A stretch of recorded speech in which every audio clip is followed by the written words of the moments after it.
अक्लमंद किसान। ये कहानी एक किसान की है। उसका नाम अहमद था। अहमद के 3 बेटे थे। वो अपने घर में बहुत खुश थे। लेकिन अहमद एक बात से बहुत परेशान था कि उसके बेटे बहुत सुस्त और कामचोर थे। वो कामकाज में बिल्कुल भी उसकी मदद नहीं करते थे। आखिर बहुत सोचने के बाद एक तरकीब आई। उसने अपने बेटों को जमा किया और उनसे कहा कि प्यारे बेटों, हमारी ज़मीन के अंदर खजाना छुपा हुआ है और मैं उसे निकालना चाहता हूँ, लेकिन मैं बूढ़ा हो गया हूँ और अकेला मैं ये काम नहीं कर सकता। इसलिए अगर तुम मेरा साथ दो तो हम ये काम मिलकर कर लें। सारे बेटे खजाने की तलाश में राजी हो गए और उन्होंने ज़मीन को खोदना शुरू कर दिया, लेकिन उनको खजाना नहीं मिला।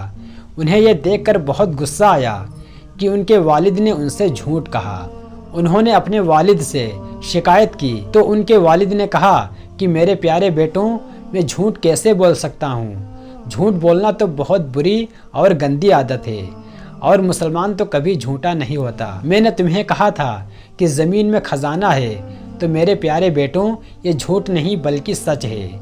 लेकिन तुम जल्दी कर रहे हो और जल्दी का काम शैतान का होता है। तुम वो करो जो मैं तुम्हें बताता हूँ। ये बीज लो और ज़मीन में डाल दो। जब सारे बेटों ने मिलकर बीज डाल दिए तो किसान ने कहा, आओ और वज़ू करो और नमाज पढ़कर अल्लाह ताला से दुआ करो कि अल्लाह ताला बारिश बरसा दे। सब ने वज़ू किया, नमाज पढ़ी और बारिश की दुआ की। अल्लाह ने उनकी दुआ को कबूल किया और खूब बारिश हुई और कुछ ही दिनों में ज़मीन में पौधे उगने शुरू हो गए। किसान ने अपने बेटों से कहा, देखो ये है वो खजाना जिसका मैंने तुमसे कहा था कि जब कोई शख्स मेहनत करता है तो उसका फल उसको जरूर मिलता है।